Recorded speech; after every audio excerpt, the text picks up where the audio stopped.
Hi everybody, I think we are live for this evening's Q&A, questions and answers. So I'll be answering your questions that you have posted to me, and if you have any questions during this live session, I will be watching all the comments and I will be answering. Okay, so we can start answering. I already wrote in the comment in the description up you can see which questions. There are two questions, and they have already inside two more questions, so it's actually four questions that I will be answering. I hope you can hear me. You can write in the comment if you can hear me and where are you, your name and where are you watching from, so we can have a chat directly. Okay, so we start with the first question. It was from JX. She said some people cannot eat bread due to gluten intolerance and possibly yeast, but can people eat gluten-free bread? Okay, so some people, yeah, like me, I was gluten intolerant, so I couldn't eat gluten at all. And but yeast is something else. So yeast, some people may be intolerant also to yeast. They have issues with eating something which have yeast inside, like bread, like yogurt, like fermented food. But let's talk first about gluten. So there are some people who are intolerant to gluten, and they have to avoid everything which contains gluten. So we know that gluten containing food is wheat, barley, rye, and all the breads that are made with this contain gluten. But we have to be careful because many other food types, like let's say rice or quinoa, which normally doesn't contain gluten, it may be contaminated with gluten because it's produced in the factory where they also produce wheat. So they're not washing the machines and the trucks, you know, from after transporting wheat. Maybe later on they will transport quinoa or rice, and it will get in touch with the gluten. So I can suggest to buy gluten-free rice, quinoa, or oats also, or wash very thoroughly the rice or the quinoa and drain the water. So you just wash it very good, so it will not contain any wheat, any particles of the gluten. Okay, so what are the symptoms of somebody if somebody is gluten intolerant? The symptoms for gluten intolerance can be bloating, diarrhea, constipation, abdominal pain, headache. So some people that don't connect the simple headache with that something may be wrong with the body, and some food is triggering this kind of migraines and headaches. Feeling tired all the time, depression. Many people go to the doctor for the depression, and the doctor prescribes the antidepressant pills, which actually doesn't heal the problem. The problem may be the person is intolerant to gluten. As soon as he stops eating gluten, then the migraine and the depression and the feeling tired, it will slowly go away. So we don't connect the dots, you know. Maybe the problem is in the food that we eat. It's not only in the head. Okay, so skin problems sometimes and unexplained weight loss. Okay, so that's about gluten. So we need to avoid gluten.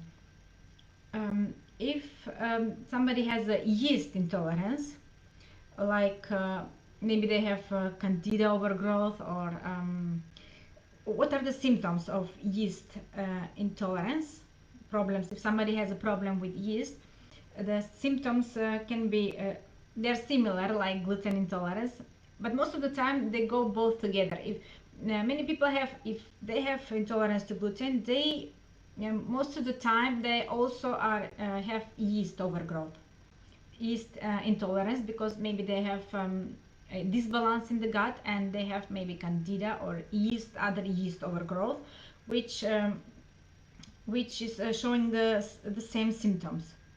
So the symptoms for skin, for a yeast intolerance is which are similar to gluten, are bloating, constipation, diarrhea, anxiety, depression, and plus if the person has hives or psoriasis, rashes, skin rashes, acne, that's also especially for yeast intolerance, and maybe impotence or infertility, menstrual problems, and let's say they're similar like candida symptoms, which is maybe the person has very often infections like urinary infections, bladder infections, like vaginal infections, and they take medicine and pills, and the problem is actually they have yeast intolerance. They need to avoid everything which is causing this yeast to thrive, to multiply, and we will I will list later on. I will list just a few minutes next. I will list what the person needs to avoid in order to reduce this yeast in the body. Okay, so for the candida symptoms are brain fog, progressive fatigue, increased sensitivity to food. So when a person has problem with the yeast or candida overgrowth, usually has disbalance in the gut, so gut dysbiosis they call it. That means that there is not we should have a balance with good bacteria and with yeast, so everything should be in a perfect balance. But if from taking antibiotics, maybe from other medicine, we create disbalance, and when we consume toxins also. So when there is a disbalance, this kind of yeast or bad bacteria, they overgrowth, and they cause many symptoms in the body, which some person may don't know what are the symptoms coming from.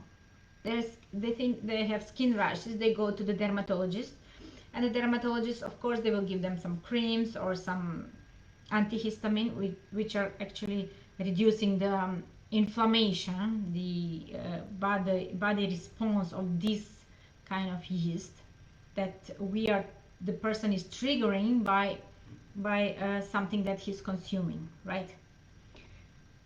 Okay, so yeah, let's first now to tell you how to avoid, if you have a problem with gluten, what you need to avoid. As I said, the gluten containing food is wheat, barley, and rye. They are the most three grains, and we have to be careful because gluten may be hiding in many other processed foods, like for example soya sauce. Like I said, maybe it's contaminated rice with gluten, with wheat, and maybe some soups. Also, when we go in the restaurant and eat soup, they put wheat in the soup to make it more thick, to get the thickness. Okay, so how to avoid? You can eat gluten-free bread, yeah, but we have to take into consideration because the bread is made with yeast, right? So if a person has also yeast problem, he cannot consume gluten-free bread. So better to avoid completely gluten and eat this non-gluten grains and food, like I said, it's quinoa, rice, also flours, which are not gluten. If a person wants to use flour, they can use almond flour, coconut flour, tapioca flour, amaranth. They also don't contain gluten. Naturally, they don't contain gluten. So for baking, this is good. But if a person has intolerance to yeast, when they're baking, it shouldn't put yeast. You can just put baking soda and baking powder, and that's it. That's enough. And salt and water, what is necessary for baking. Okay, and how to avoid yeast if a person is intolerant also to yeast, has a candida overgrowth and reoccurring infections. To avoid is yeast, to avoid bread, of course, which we buy normally in the supermarket. So it's better to make your own, and then you are sure that it doesn't contain yeast. You make it like I said before, and we know that yeast is fed from sugar, right? So the person who has candida overgrowth and has symptoms from candida overgrowth or yeast overgrowth, they need to avoid sugar or to reduce it to a minimum as much as possible, and to avoid fermented food, because you know they grow bacteria, they have yeast inside of them, and yogurt, mushrooms, and also mold, which is in the nuts most of the time. Also cacao beans, they are made with mold. Also apple cider vinegar, it's also a fermented thing. So person who has yeast problem, they need to avoid all this kind of food, just to reduce them to the minimum. Okay, now we can go to the next question. And next question is it's very commonly asked, a very frequently asked question, which is how to control myself to eat the right food when eating outside, when we go to the restaurant or to a friend's party, or to go for to be a guest at somebody's house, or when cooking at home for the whole family and for the kids. And let's say I was in that situation because I had to avoid gluten, I had to avoid dairy, I had to avoid sugar, but my husband and my son didn't have any problems. So what I can suggest, the thing is that gluten, dairy, and sugar, they are the common known food that are making disbalance in the gut, and they are making irritation to the gut, it's causing autoimmune response to the body. So this is not good for anybody, even for somebody who don't have. We don't want them to develop any of intolerances, any of these issues. So if they don't consume, that's even better for them, right? What I can suggest, for example, let's answer the first question. When we go outside, when we eat outside, let's say we go to the restaurant, and we sometimes do, what we can do to make sure that we are eating a healthy food and it's not contaminated with this gluten, yeast, or that don't have sugar in it. What we can do, we can, let's say, before going to the restaurant, just check online the menu and research which kind of food, if they have something which doesn't contain gluten, so you know what you will be ordering. And if you go for lunch, for example, don't go hungry, because if you're hungry, you make the wrong choices most of the time, maybe. And so you can choose, for example, you can choose some grilled meat or vegetables on the grill, or baked or steamed. So that's the best option. So you know that's but you can ask the waitress, and also you can ask them to check with the main chef how they're preparing the food, because maybe they are rolling the vegetables into wheat, you know, to make them crunchy. So you don't want that if you're intolerant to gluten. So you have to ask everything, how they prepare the food. If you order soup, maybe you think soup is good, but maybe they use in the soup gluten. I know for sure that they use gluten because they want to make it more thick, the soup. And sometimes you may say, okay, I will order rice because rice is naturally without gluten. But sometimes the chefs, the cook, the main cook, they deliberately add wheat to make it more sticky, you know. So better ask before ordering what you can eat and what are the alternatives. So maybe a salad would be good, but be careful with the dressing. The dressing may contain gluten, and better to ask to put the dressing aside, or don't use it, or just use simple dressing like olive oil and vinegar, or lemon instead of vinegar if you are intolerant to yeast, if you have yeast problems. So you make smart choices when you eat out. Also, when you go to a friend's house, you can